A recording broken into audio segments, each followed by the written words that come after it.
Hello बच्चों, आज हम लोग विलियन चैप्टर का क्लास नंबर 2 स्टार्ट करेंगे। पिछले क्लास में हम लोगों ने विलियन पढ़ा, उसकी कुछ परिभाषाएं देखी, कुछ प्रकार देखे, साथ ही साथ हम लोगों ने विलेयता को प्रभावित करने वाले कारक भी पढ़े। आज हम लोग चैप्टर में स्टार्ट करेंगे सांद्रता से। सांद्रता बहुत ही इम्पॉर्टेंट टॉपिक, इस चैप्टर का सोल है। अगर तुम्हें ये चैप्टर समझना है, विलियन समझना है, तो सांद्रता जरूर समझनी पड़ेगी। सांद्रता है क्या? कोई विलियन कितना गाढ़ा है, कोई विलियन कितना पतला है ना। जैसे हम बोल रहे हैं कि इस वाले चाय में कम दूध डला हुआ है ना, खीर पतली है, तो इसका मतलब वो कम सांद्र है। जब हम देखते हैं कि गाढ़ी दूध का चाय बना हुआ है, आहा, तो मतलब उसकी सांद्रता अधिक है ना।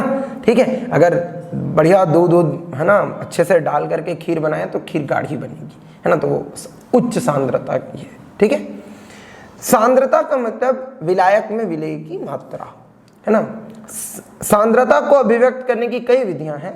हम लोग इस चैप्टर को स्टार्ट करेंगे द्रव्यमान प्रतिशत, आयतन प्रतिशत और स्ट्रेंथ, शक्ति, विलियन की शक्ति, और ppm पार्ट्स पर मिलियन या ppb पार्ट्स पर बिलियन, इससे शुरू करेंगे।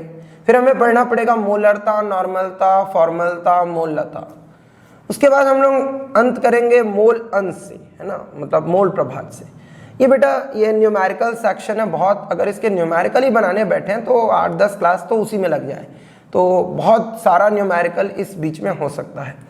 बट मैं अभी पूरे न्यूमेरिकल्स इसके नहीं कराऊंगा, है ना। मैं अभी इसके कुछ छोटे छोटे 1-2 न्यूमेरिकल करा के, जैसे कि तुम्हारा इसका कॉन्सेप्ट क्लियर हो जाए, उतना तक अभी हम लोग न्यूमेरिकल बनाएंगे। फिर उसके बाद ये चैप्टर का कॉन्सेप्ट कंप्लीट करेंगे। चैप्टर के लास्ट में मैंने इस चैप्टर के कुछ न्यूमेरिकल्स बनाने का प्लान किया हुआ है, और वो जो न्यूमेरिकल्स होंगे वो बोर्ड प्रोस्पेक्टिव के होंगे, जिससे कि तुमको बोर्ड में आसानी हो, तुम आराम से उतने क्वेश्चन करके बोर्ड के मार्क्स ले सको। क्योंकि अगर इस टॉपिक का कॉम्पिटिटिव सेक्शन लें तो बहुत लंबा क्लास हो सकता है ना, और हमारे बोर्ड के लिए उतना पढ़ना जरूरी नहीं है। शुरू करते हैं द्रव्यमान प्रतिशत से, है ना। जैसे कि द्रव्यमान प्रतिशत अगर मैं निकाल रहा हूं, चलो, है ना, प्रतिशत, प्रतिशत मतलब 100 में कितना। द्रव्यमान प्रतिशत, प्रतिशत मतलब क्या होता है, 100 में कितना। 100 बराबर भागों में भाग कितने हैं घटक के। घटक कोई भी हो सकता है, विलेय या विलायक। अच्छा, विलेय भी बहुत सारे हो सकते हैं, एक ही विलायक में कई विलेय मिला दिए, तो उनमें से कोई भी एक घटक है, उस घटक का द्रव्यमान प्रतिशत पूछा गया। तो अगर हम विलियन को 100 बराबर भागों में बांट दें तो उसमें से कितने भाग उस एक घटक के हैं, ये पता करना ही क्या कहलाता है, प्रतिशत। 100 में कितना। जब तुमसे ये पूछा जाता है कि तुम्हारे 12th में कितने प्रतिशत आएंगे या कितने प्रतिशत तुम चाहते हो, या ये पूछा जा रहा है कि तुम 10th में कितना प्रतिशत लाए हो, तो इसका मतलब ये है कि अगर कुल विषय जो है उनमें कुल अलॉटेड मार्क्स अगर 100 हैं तो उसमें तुम्हारे द्वारा प्राप्त किए गए मार्क्स कितने हैं, 100 में से कितना, इसी को बोलते हैं प्रतिशत। तो एकदम बेसिक है, तुम सबको आता है। मैं शुरू करता हूँ। अगर हम लोग इसको वेट परसेंट लिख दें, W%, द्रव्यमान प्रतिशत शब्दों में, तो द्रव्यमान प्रतिशत क्या होगा? द्रव्यमान प्रतिशत होगा घटक का द्रव्यमान, ऐसे कोई भी एक घटक, विलेय, विलायक, कुछ भी, बटे विलियन का कुल द्रव्यमान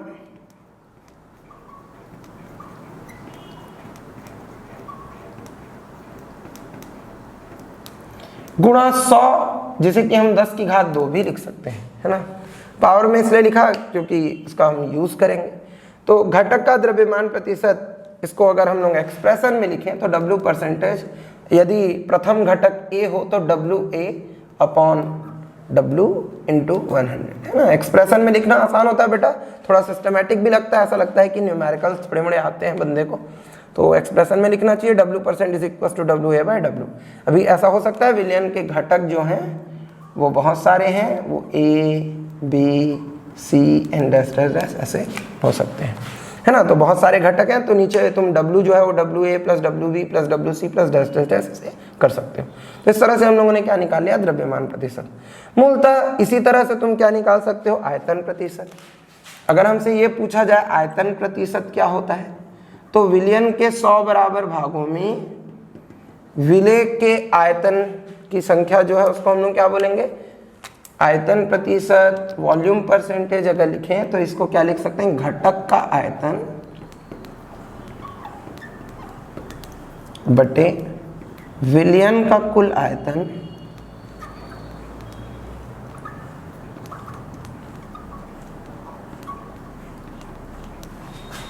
गुणा क्या हो जाएगा 100। ये क्या होता है, आयतन प्रतिशत। इसको अगर हम लोग वॉल्यूम परसेंट को एक्सप्रेशन में लिखें तो लिख सकते हैं volume of A divided by total volume V multiplied by 100। ऐसे हम लोग लिख सकते हैं वॉल्यूम परसेंट को। तो इस तरह से आयतन प्रतिशत भी हो गया है ना। 100 10 की घात 2 भी लिखा जा सकता है। एक होता है बेटा विलयन में शक्ति, स्ट्रेंथ। जनरली जब भी हम लोगों को द्रव्यमान प्रतिशत दिया रहता है तो W/W दिया रहता है, और जब भी आयतन प्रतिशत दिया रहता है तो V/V दिया रहता है, ये भी। बट जब आयतन प्रतिशत और द्रव्यमान प्रतिशत की जगह विलयन का स्ट्रेंथ या शक्ति दी रहती है तो वो W/V दिया रहता है ना। तो उसमें हमको क्या लेना है, घटक का द्रव्यमान बटे विलयन का आयतन गुणा 100, है ना। अगर मैं विलयन का स्ट्रेंथ देखता हूं S परसेंटेज, स्ट्रेंथ परसेंटेज, ये होगा WA वॉल्यूम मल्टीप्लाइड बाय 100।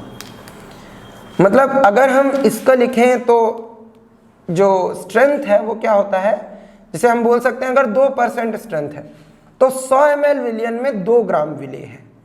अगर 2% स्ट्रेंथ है इसका मतलब 100 ml विलयन में कितना है, 2 ग्राम विलेय है। इसकी ज़रूरत पड़ती है हमको। कई बार तो स्ट्रेंथ बोल करके भी नहीं दिया रहता है, विलयन की शक्ति बोल करके भी नहीं दिया रहता है, पर सिचुएशन कुछ ऐसा होता है कि हमको पता चल जाता है कि वहाँ शक्ति दी हुई है ना। जब भी इस तरह के क्वेश्चन आएंगे तो मैं उसे स्पेसिफिकली डिस्कस करूँगा कि विलयन की शक्ति क्या है ना। तो प्रति 100 ml विलयन में, है ना, या विलयन में आयतन के अनुसार 100 बराबर भागों में विलेय के द्रव्यमान में भागों की संख्या है ना। तो ये अलग है, इसको विलयन की क्या कहते हैं, शक्ति। इसकी भी जरूरत हम लोगों को कुछ न्यूमेरिकल्स में पड़ेगी, इंपॉर्टेंट है, डिस्कस करेंगे। अभी जब हम बोलते हैं प्रतिशत, तो प्रतिशत को हम PPH लिख सकते हैं, PPH, पार्ट्स पर 100। PPH का पूरा नाम पार्ट्स पर 100, मतलब 100 भागों में भागों की संख्या। बट अगर एक ऐसे बेसिक सा क्वेश्चन पूछूं, है ना, मान लेते हैं मैंने एक पेन पकड़ा हुआ है, दिख रहा होगा तुम लोगों को एक पेन, तुम बता सकते हो ये पेन कितना टन होगा? हाँ, टन में बताना तो गलत लग रहा है ना। तुमको ये लग रहा होगा कि मेरा क्वेश्चन गलत है, तो भाई तू मेरे को ग्राम में पूछ, टन में काहे पूछेगा। चलो बताओ ये पेन कितना किलोमीटर लंबा है? अरे किलोमीटर में नहीं बताना है, सेंटीमीटर में बताना है तुम लोगों को। तुम बताओ कि तुम्हारा द्रव्यमान कितना मिलीग्राम है। मिलीग्राम में बताने में तकलीफ हो रही है, किलोग्राम में बताना चाहते हो, इकाई। जनरली हम लोग कैसी संख्या को समझ सकते हैं, मतलब अंडरस्टैंड कर सकते हैं, 1 2 100 1000 10,000। पर अगर एक के सामने में 20-25 तो जीरो लगा दे तो फिर हम लोगों के दिमाग से वो चीज़ बाहर निकल जाती है। ठीक वैसे ही अगर किसी के सामने में 4-6 जीरो लगा करके 1 दशमलव लगा दें तो भी वो हमारे काम का नहीं होगा, है ना। अब सपोज कि मान लेते हैं कि एक स्विमिंग पूल है, स्विमिंग पूल में पानी भरा हुआ है, मैं गया 1 चम्मच नमक लिया, स्विमिंग पूल के अंदर डाल दिया, और मैं तुमसे पूछ रहा हूँ बता स्विमिंग पूल में नमक का द्रव्यमान प्रतिशत कितना है?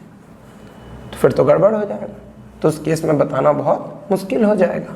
ठीक, क्योंकि 100 बराबर भागों में अगर नमक के भागों की संख्या देखें स्विमिंग पूल भर इतने पानी से, है ना, तो वो तो 0.00000008 तो शून्य के बाद कोई एक अंक हो भी गया तो क्या हम उसे समझ पाएंगे, क्या हम उसे सोच पाएंगे? हमें पता है कि वातावरण में अक्रिय गैसें पाई जाती हैं, बहुत ज़्यादा पाई जाती हैं, नहीं, दशमलव के बाद बहुत कम, बहुत सारे जीरो लगाने पड़ेंगे हीलियम, नियॉन, आर्गन की मात्रा को प्रदर्शित करने के लिए, तो बहुत कम मिलता है। तो अगर मुझे उसे अभिव्यक्त करना है सांद्रता के रूप में, द्रव्यमान प्रतिशत, आयतन प्रतिशत या शक्ति के रूप में, तो उस केस में मुझे 100 बराबर भागों में अगर भागों की संख्या बतानी हो तो पॉसिबल नहीं है। तो उस केस में हम लोग कुछ और इकाइयां देखते हैं जो कहलाती है ppm एंड ppb।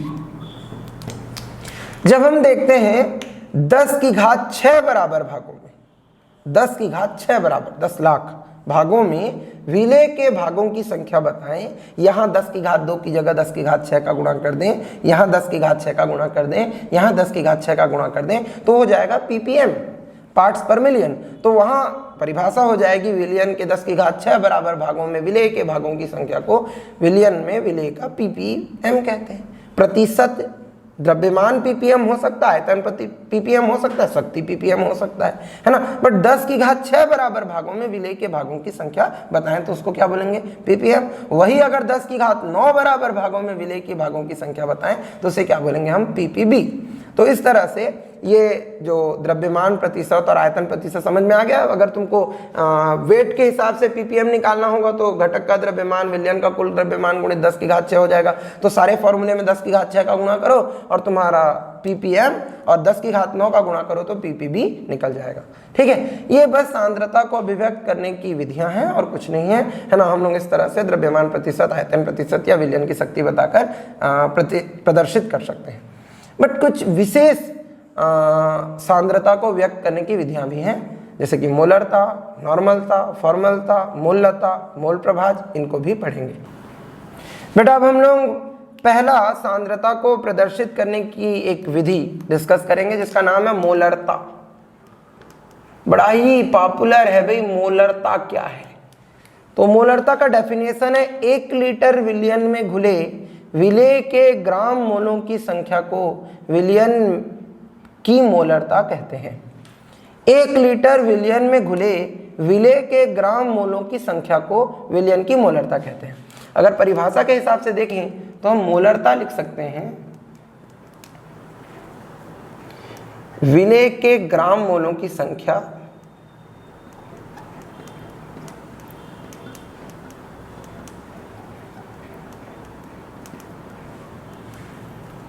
बटे विलयन का लीटर में आयतन, ऐसा लिख सकते हैं।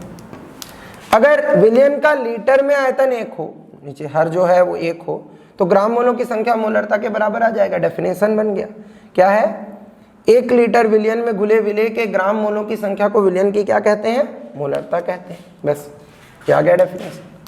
अगर हम ग्राम मोलों की संख्या को लिखे हैं तो लिख सकते हैं विलेय का ग्राम में भार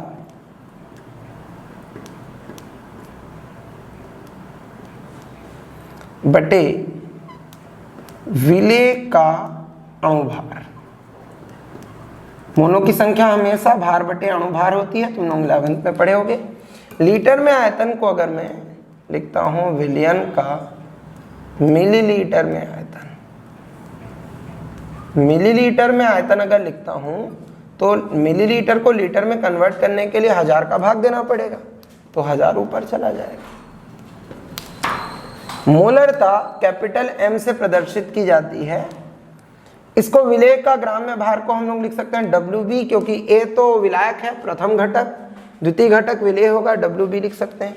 अणुभार को क्या लिख सकते हैं, MB, इंटू ऊपर क्या हो जाएगा 1000 वॉल्यूम इन मिलीलीटर ml। ठीक है, जब मैं A और B नहीं लिख रहा हूं तो इसका मतलब है वो विलयन है ना। A प्रथम घटक विलायक, B विलेय, और इस तरह से आगे हम लोग और अलग अलग घटक ले सकते हैं। तो M बराबर WB by MB into 1000 upon V in ml हो गया। तो ये मोलरता जो है इस तरह से आ गई। अब अगर मान लो ऐसा कुछ मेरे को निकालना हो, जैसे कि सिंपल क्वेश्चन दे दिया गया कि अगर 6 ग्राम NaOH, ठीक है, 6 ग्राम NaOH हमको दे दिया गया है 300 ml जल में विलेय। एक सिंपल सा क्वेश्चन है, 6 ग्राम NaOH 300 ml जल में विलेय है, विलयन की मोलरता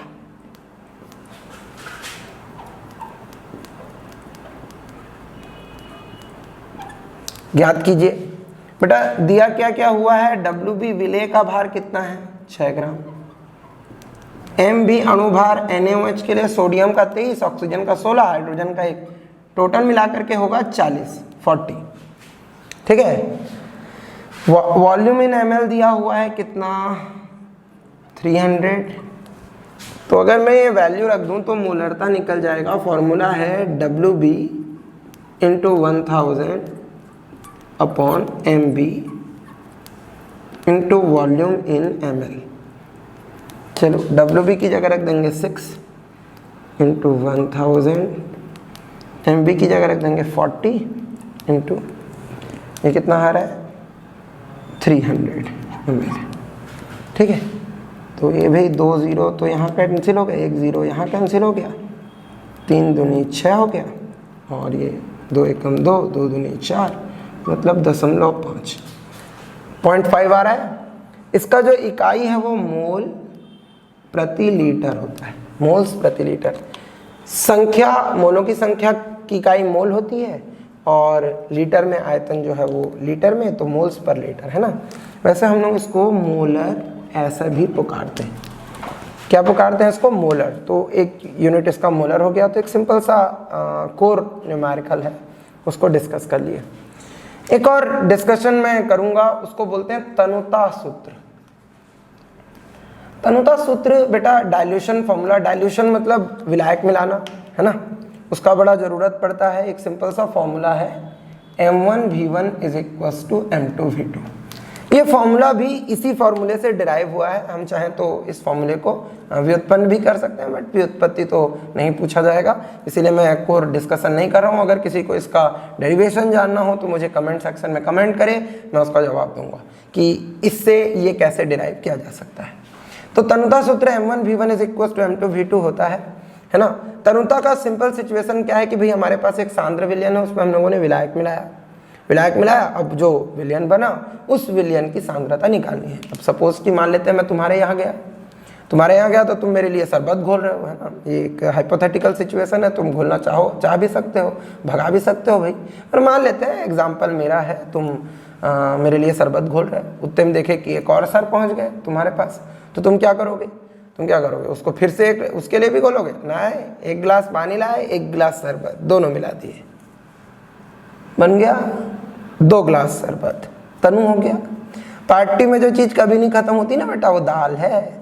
जैसे जैसे भीड़ बढ़ती जाती है, दाल धीरे धीरे तनु और तनु होती जाती है ना। उसमें पानी मिलाते जाओ, तनु होती जा रही है, नमक पानी मिलाते जाओ, है ना, क्योंकि गाढ़ी भी दाल होती है, पतली भी दाल होती है ना। M1V1 is equals to M2V2। यहाँ पर तनुता होना चाहिए, मतलब विलायक मिलाना चाहिए, है ना। मतलब यदि अगर हम 0.2 मोलर 100 ml एसिटिक अम्ल के विलयन को 500 ml तक तनु करने पर विलयन की मोलरता ज्ञात करें। एकदम सिंपल सा क्वेश्चन है। बताओ भैया विलयन की मोलरता क्या होगी। ये भी बोल सकता है कि 400 ml जल मिलाने के बाद क्या होगा, 500 ml तक तनु किया गया, मतलब 400 ml जल मिलाया गया, 100 ml तो पहले ही था। तो M1 दिया है 0.2 मोलर, V1 दिया है 100 ml, M2 हमको पूछा भाई निकाल, V2 कितना है तो 500 ml, M1V1 is equals to M2V2। ठोसो भाई 0.2 into 100 is equals to M2 into 500। तो M2 इज इक्वल्स टू हो जाएगा 0.2 इंटू 100 डिवाइडेड बाई 500। ये जीरोस तो कैंसिल हो गए, 0.04 मोलर। सिंपल लॉजिक क्लियर है मेरे ख्याल से, इजी टॉपिक है ना। तो इस तरह से हम लोग तनुता के प्रश्न भी बना सकते हैं। यहाँ डाइल्यूट कर लिया सॉल्यूशन को, है ना। कभी कभी हम लोगों को एक स्पेसिफिक क्वेश्चन दे देता है कि भाई मेरे पास एक विलयन है, दूसरा विलयन है, ठीक। इस विलयन की मोलरता M1V1, इसकी मोलरता M2 वॉल्यूम V2, इन दोनों को मिला दिया गया, बन गया परिणामी विलयन। ठीक, इस विलयन की मोलरता पूछ रहा है, वैसे वॉल्यूम तो V1 + V2 होगा, मोलरता पूछ रहा है। तो ये जो एक स्पेसिफिक सिचुएशन है, इसमें यदि विलेय और विलायक समान हो, मतलब दोनों समान विलेय हों और दोनों समान विलायक हो, यदि विलेय व विलायक क्या हो, समान हो, विलेय व विलायक समान,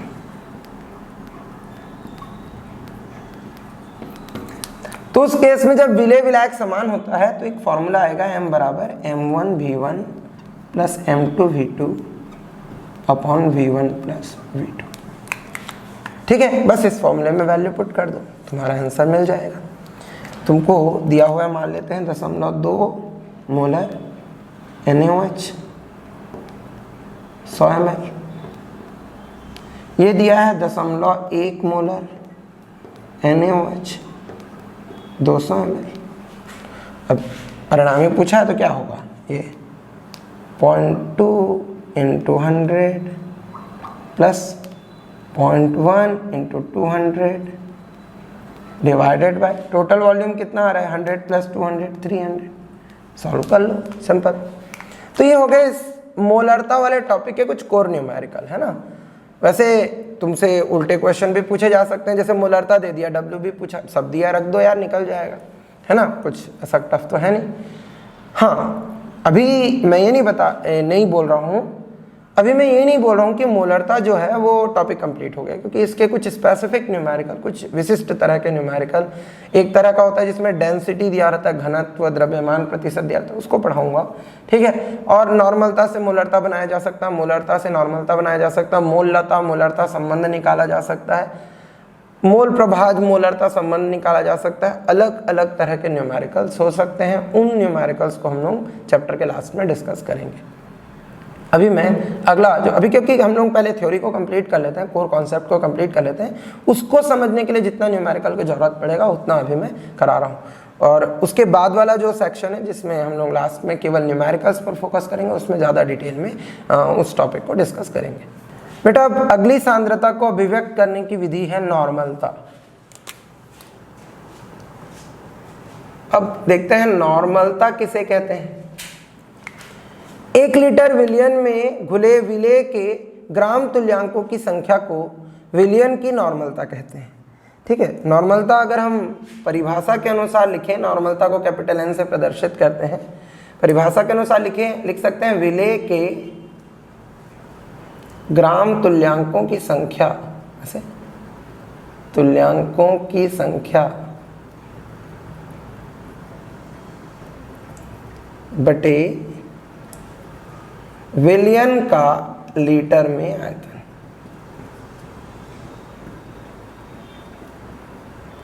परिभाषा क्या है, अगर विलयन का लीटर में आयतन 1 हो, नीचे का वैल्यू अगर 1 हो, तो ग्राम तुल्यांकों की संख्या नॉर्मलता के बराबर होती है। यही परिभाषा है बेटा। पर यहाँ पर नई चीज आ गई, ग्राम तुल्यांकों की संख्या किसे कहते हैं, इसे डिस्कस करते हैं। ग्राम तुल्यांकों की संख्या लिख सकते हैं हम लोग विलेय का ग्राम में भार बटे विलेय का तुल्यांकी भार। अगर हम लीटर में आयतन को ml में लिख दें, जैसे यहां मैं लिख दे रहा हूं विलयन का मिलीलीटर में आयतन, ऐसे मैं अगर लिख दूं तो मुझे इसमें ऊपर 1000 का ऐसे गुणा करना पड़ेगा।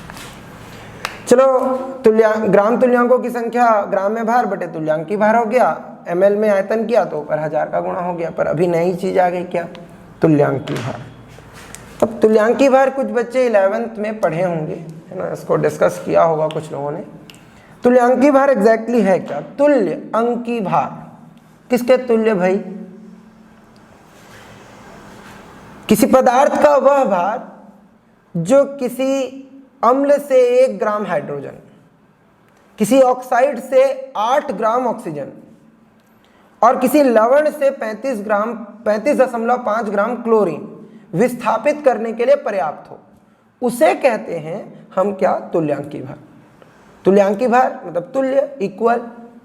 अब मान लेते हैं मेरी जगह कोई दूसरा टीचर आ रहा है, अब वो अगर तुमको केमिस्ट्री पढ़ाता है तो उस केस में वो मेरे को सब्स्टिट्यूट कर लेगा, है ना, इक्वली अगर पढ़ा ले रहा है तो ठीक। बट अगर कोई संस्कृत टीचर केमिस्ट्री टीचर को रिप्लेस करना चाहे तो रिप्लेस नहीं कर पाएगा, क्योंकि वो इक्विवेलेंट नहीं है, वो इक्वल नहीं है ना। सपोज कि मैयत में जा रहे हैं, किसी दादाजी की अंतिम यात्रा है, कंधा देना पड़ता है। अब अगर उस परिवार की एवरेज हाइट 5'4" है, 5'4" के आसपास है, और कोई 7 फीट का बोले मैं कंधा दूंगा तो थोड़ा कंधा ऊपर हो जाएगा, दादाजी लुढ़क भी सकते हैं, है ना, मरने का प्रोग्राम भी कैंसिल हो सकता है ना। तो क्या वो उसे सब्स्टिट्यूट कर पाएगा? नहीं। अगर 5'4" का फैमिली है, 5'4" का फैमिली है, और अगर तुम उसमें लिलीपुट डाल दो 4 फीट वाले या 3 फुट वाले, कोई 3 फुट वाला मैं बोलूँगा मैं करूँगा तो उधर लुढ़क जाएंगे दादाजी, वो भी इक्विवेलेंट नहीं है। तुल्य मतलब इक्वल, बराबर, ठीक। तो किसके तुल्य? 1 ग्राम हाइड्रोजन के तुल्य, उसे विस्थापित कर दे, उसे हम लोग उस पदार्थ की मात्रा को क्या बोलेंगे? तुल्यांकी भार। या 8 ग्राम ऑक्सीजन विस्थापित कर दे, उसे भी हम क्या बोलेंगे? तुल्यांकी भार। या 35.5 ग्राम क्लोरीन विस्थापित, कुछ तो करेगा, तीनों में से किसी को तो विस्थापित करेगा, जिसको भी विस्थापित करेगा उसके तुलनात्मक कर सकते हैं। बेटा एक बात और बता दें कि इन तीनों की 1 ग्राम, 8 ग्राम और 35.5 ग्राम को विस्थापित करने के लिए बराबर मात्रा के पदार्थ की आवश्यकता होगी। तो तीनों के लिए अलग अलग तुल्यांकी भार नहीं आएगा, तीनों के लिए एक ही तुल्यांकी भार आएगा। बट वो कैसे निकालें? कैलकुलेशन के लिए तुल्यांकी भार निकालने का एक छोटा सा ट्रिक है। ट्रिक कुछ इस तरह का है कि तुल्यांकी भार अगर मैं लिखूं, तुल्यांकी भार ये होता है अणुभार बटे अम्लीयता, क्षारीयता, संयोजकता, आयन एटसेट्रा। अम्लीयता, क्षारीयता, संयोजकता, आयन एटसेट्रा। बेटा अम्लीयता किसी क्षार की होती है, क्षारीयता किसी अम्ल की होती है, संयोजकता परमाणुओं में होगा, लवण अगर होंगे तो वहां पर आयन लगाएंगे। तो अगर ये हम लोग पता कर लें, जैसे कि मैं अगर देखता हूं कोई क्षार के लिए, क्षार जैसे NaOH है, NaOH को उदासीन करने के लिए आवश्यक H+ कणों की संख्या जो है वही क्या है? उसकी अम्लीयता है। एग्जैक्टली उसकी अम्लीयता जितने H+ चाहिए वो है। तो कितने H+ चाहिए? जितने OH उसके पास खुद हैं। जैसे NaOH के पास 1 OH है तो इसकी अम्लीयता को अगर मैं A से लिखूं तो A क्या होगा? 1, क्योंकि 1 OH है, 1 H+ चाहिए।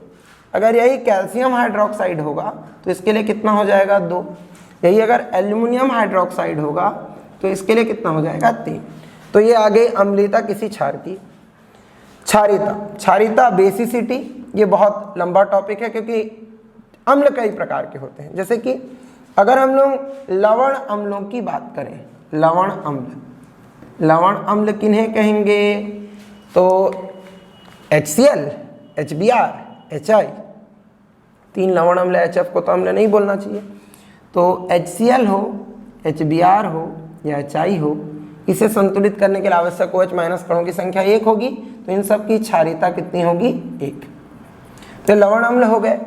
अगले होते हैं वसी अम्ल। वसी अम्ल मतलब जिसमें COOH है ना, जैसे कि HCOOH, CH3COOH, तो ऐसे, या ऑक्सैलिक एसिड होता है COOH, COOH, इस तरह से होता है। तो अगर तुमको इनके लिए क्षारीयता निकालनी है, इन सब के लिए अगर क्षारीयता निकालनी, तो यहाँ हाइड्रोजन मत गिनना गया, यहाँ 1 होता, यहाँ पता चला 2 हाइड्रोजन का 2 गिन लिए, 3 और 1 4 गिन लिए, ऐसे नहीं गिनना है। इसमें देखना कितने COOH हैं, जितने CO हैं उतने H+ वो त्याग सकते हैं। COO अनुनाद द्वारा स्थायी होता है, इसलिए वो H+ त्याग सकता है। ये H और ये H तो वो त्याग नहीं सकता। तो इसका मतलब अगर तुम यहाँ क्षारीयता देख रहे हो तो आवश्यक OH- कणों की संख्या है, जितने H+ ये त्याग सकेगा उतने ही OH- की आवश्यकता होगी। तो ये 1 त्याग पाएगा, 1 COOH है, इसमें 1 COOH है, इसमें 2 COOH है, तो इसके लिए कितनी होगी? 2। तो वसी अम्ल या फैटी एसिड्स के लिए इनको वसी अम्ल कहते हैं। जितने भी COOH हैं उन्हें वसी अम्ल कहते हैं। तो उनकी क्षारीयता, उसमें जितने COOH हैं वो देखना है। सबसे कठिन होता है क्या? ऑक्सी अम्ल। ऑक्सी अम्ल जो है जैसे कि H2SO4, HNO3, H2CO3, इन सब के लिए स्ट्रक्चर चेक करना पड़ता है। जैसे कि अगर हम लेते हैं H2CO3, इसके लिए अगर हम लोग देखें क्षारीयता कितनी है तो इसके लिए 2 है। अगर हम H2SO4 के लिए देखें तो इसके लिए कितनी है 2। अगर हम H3PO4 के लिए देखें तो इसके लिए कितनी है 3। अगर हम H3PO3 के लिए देखें तो इसके लिए कितनी है, तुम में से बहुत लोगों को लग रहा होगा 3, पर ये 3 नहीं है, कितनी है 2।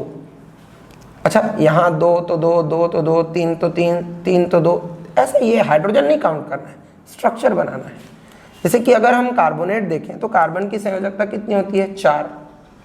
तुम्हें पता है कि ये कार्बन डबल बॉन्ड ऑक्सीजन से जुड़ेगा, फिर एक OH से जुड़ेगा, फिर एक OH से जुड़ेगा।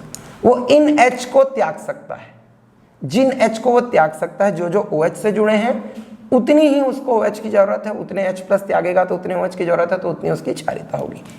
अगर H2SO4 देखें तो सल्फर की संयोजकता 6 होती है, उसकी संरचना कुछ इस तरह का होगा सल्फ्यूरिक अम्ल की। तो यहाँ पर तुम देखोगे कि ये भी 2 H प्लस त्याग सकता है। H3PO4 देखेंगे तो फास्फोरस की संयोजकता 5 होती है, तो H3PO4 में स्ट्रक्चर जो है वो कुछ इस तरह का होगा। बट अगर हम H3PO3 देखेंगे तो इसका स्ट्रक्चर PHOH होगा। वो इस H को त्याग सकता है, इस H को त्याग सकता है, बट वो इस H को नहीं त्याग सकता। तो वो जिन H को त्याग सकता है उतने ही H प्लस वो त्यागेगा और उतने ही OH की जरूरत होगी। तो इसका मतलब जब भी तुम्हें ऑक्सी अम्ल के लिए क्षारीयता निकालनी हो तो उस केस में तुम्हें उसका स्ट्रक्चर पता होना चाहिए। डरो मत बेटा, ये स्ट्रक्चर्स हम लोगों को पता चल जाएगा। बहुत सारा हम लोग इनऑर्गेनिक केमिस्ट्री में पढ़ने वाले हैं। क्लोरीन के ऑक्सी अम्ल, फास्फोरस के ऑक्सी अम्ल, सल्फर के ऑक्सी अम्ल, आयोडीन के ऑक्सी अम्ल, ब्रोमीन के ऑक्सी अम्ल, है ना, क्या बोलते हैं, नाइट्रोजन के ऑक्सी अम्ल, और इस तरह से कार्बन के तो 1 ही 2 हैं। तो जितने भी ऑक्सी अम्ल इन सबको पढ़ लेंगे, है ना, और उन सबका अलग से स्ट्रक्चर बना लेंगे। धीरे धीरे तुम उसको सीख जाओगे। एक ही दिन में सीखने की कोशिश करोगे तो तकलीफ होगी, but with the period of time तुमको ये आराम से आ जाएगा। कोई एक्स्ट्रा एफर्ट लगाने की जरूरत नहीं है। तुम क्या करो, जो क्वेश्चन तुमको मिल रहे हैं उसका पढ़ते जाओ, उसका याद करते रहो जाओ और उसको ध्यान रखते जाओ। अगर हम लोगों को क्षारीयता मिल गया, अब हमको संयोजकता देखना है, वैलेंसी। किसी परमाणु की संयोजकता होती है, तुम्हें पता होगा ग्रुप 1 के सभी तत्वों की संयोजकता कितनी है। एक ग्रुप 1 तुम्हें पता है, hydrogen, lithium, sodium, potassium, rubidium, caesium, francium तो रेडियो एक्टिव है, वो भाग नहीं लेता रासायनिक अभिक्रियाओं में, पर इन सब की संयोजकता कितनी है 1। Second group beryllium, magnesium, calcium, strontium, barium, radium फिर रेडियो एक्टिव है, पर अगर हम उससे पहले के सारे एलिमेंट ले लें, beryllium, magnesium, calcium, strontium, barium, इन सब की संयोजकता कितनी है 2। अब अगर हम लोग 13 ग्रुप में आ जाएं, boron, aluminium, gallium, indium, thallium, इनकी संयोजकता कितनी है 3। ठीक है। अगर हम लोग 14 ग्रुप में आ जाएं, carbon, silicon, germanium, tin, lead, इन सब की संयोजकता कितनी है, जनरली ये 4 है, कुछ एक्सेप्शनली 2 करते हैं, बट वो एक्सेप्शंस है 4। 15 ग्रुप की 3, 16 ग्रुप की 2, 17 ग्रुप की 1, 18 ग्रुप की 0। फर्स्ट ग्रुप का 1, सेकंड ग्रुप का 2, 13 का इकाई का देखो 3, 14 का 4, 15 का 3, 16 का 2, 17 का 1, 18 का 0, अंडा। ठीक है ना। तो इस तरह से तुम एक जनरल वैलेंसी याद कर सकते हो। वैसे कुछ तत्व जो हैं वो परिवर्ती संयोजकता भी प्रदर्शित करते हैं। संयोजकता अपने आप में एक बहुत बड़ा टॉपिक है। हाँ, हम लोग उसको धीरे धीरे पढ़ के सीख जाएंगे। किसकी संयोजकता कितनी, नाइट्रोजन की संयोजकता 3 होती है, कार्बन की संयोजकता 4 होती है, हाइड्रोजन की संयोजकता 1 होती है, ऑक्सीजन की संयोजकता 2 होती है। ठीक है ना। संयोजकता आ गया। आयन, कोई लवण आयन मुक्त किया, जैसे NaCl है। NaCl एक लवण है, ये क्या करेगा, Na प्लस और Cl माइनस मुक्त करेगा। तो केवल धनायन या केवल ऋणायन गिनना। एक धनायन मुक्त करा तो आयन क्या हो जाएगा, यहाँ आयन ये हो जाएगा 1। ठीक है ना। अगर हम कैल्शियम क्लोराइड ले लें तो ये क्या करेगा, कैल्शियम प्लस 2, 2Cl माइनस, इसके कितने आयन हैं 2। केवल कैटायन काउंट करो, +2 चार्ज है, या केवल एनायन काउंट करो, 2Cl माइनस तो 2। AlCl3 का 3 होगा। तो जिसके जितने आयन होंगे उतने से भाग देना है अणुभार को। अणुभार हमें पहले ही पता है। अणुभार से अम्लीयता, क्षारीयता, आयन या संयोजकता जो भी है, इन सब का भाग दे देने से क्या निकल जाएगा, तुल्यांकी भार। तुल्यांकी भार यहाँ रख दें तो क्या निकल जाएगी, नॉर्मलता। तुल्यांकी भार ही नया टॉपिक था, बाकी ml में आयतन, ग्राम में भार तो तुम्हें आता ही है। समझ गया बेटा। क्षार के क्या होती है, अम्लीयता, कितने H प्लस चाहिए, जितने OH है उतने ही चाहिए।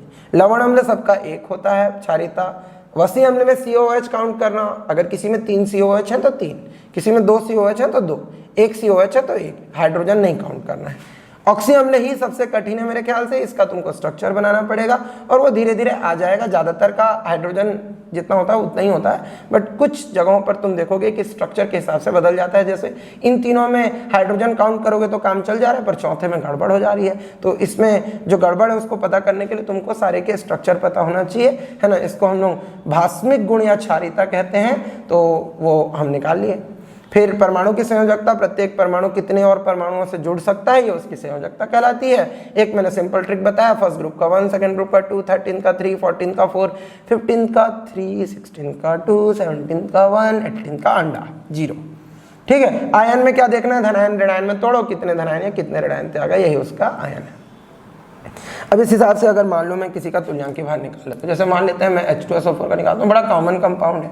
इसका अगर इक्विवेलेंट वेट, बेटा ऐसे तुल्यांकी भार को इक्विवेलेंट वेट बोलते हैं इंग्लिश में, ऐसे लिख लेते हैं। क्या होगा, molecular weight divided by acid है तो बेसिसिटी होगा, अम्ल है तो क्षारीयता होगी। H2SO4 का अणुभार 98 होता है, सल्फर का 32, ऑक्सीजन का 16 चौक 64, हाइड्रोजन का 2, जोड़ लो, इसका 98 होता है। अब अगर मैं इसको 2 से भाग दे दूं तो 98/2 कितना हो जाएगा, 49। तो इस तरह से हम देख रहे हैं कि H2SO4 का तुल्यांकी भार कितना होता है, 49 होता है। ठीक, इसी तरह अगर मैं कैल्शियम हाइड्रोक्साइड के लिए इक्विवेलेंट वेट निकालूं तो वो क्या होगा, molecular weight divided by acidity, क्योंकि ये तो क्या है, क्षार है, क्षार की अम्लीयता होती है। अणुभार कितना होगा, कैल्शियम हाइड्रोक्साइड का 74 होता है, कैल्शियम का 40, ऑक्सीजन का 16, 16 दूनी 32 हो जाएगा, और 2 हाइड्रोजन है उसका 2, सब जोड़ लो 74 आएगा, बटे कितना हो जाएगा, 2 से भाग दिए तो 2 3 6, 2 7 14, 37 आ गया। तो इस तरह से हम लोग तुल्यांकी भार निकाल सकते हैं। तुल्यांकी भार यहाँ रखे तो क्या निकल जाएगा, नॉर्मल था।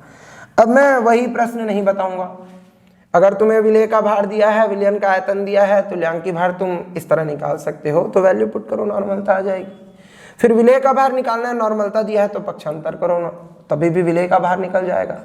तनुता सूत्र पानी मिलाओ, या कोई दूसरा विलायक भी हो सकता है, विलायक मिलाओ। तो उस केस में अगर मान लो तुम्हें तनुता सूत्र यूज करना है, तो जो मोलरता में M1V1 = M2V2 पढ़े थे, वही नॉर्मलता में भी N1V1 = M2V2 कर सकते हैं। ठीक है, जैसे कि हम लोगों ने क्या पढ़ा था कि हम 2 विलयन मिलाए, समान विलेय समान विलायक वाले, और उसमें फॉर्मूला पढ़ा M = M1V1 + M2V2 / V1 + V2। वैसे ही नॉर्मलता के लिए भी कर सकते हैं, N = N1V1 + N2V2 / V1 + V2। 2 समान विलेय समान विलायक के विलयन को मिलाने पर परिणामी विलयन की नॉर्मलता ज्ञात करने के लिए सेम फॉर्मूला यूज कर सकते हैं। तो उतना का जो लॉजिक है वो एग्जैक्टली सेम है। ठीक, तो वही प्रश्न मैं दोबारा नहीं बता रहा हूँ, उसको तुम प्रैक्टिस करो, कुछ नहीं बने तो उसको कमेंट सेक्शन में पूछो, उसका हम लोग जरूर जवाब देंगे।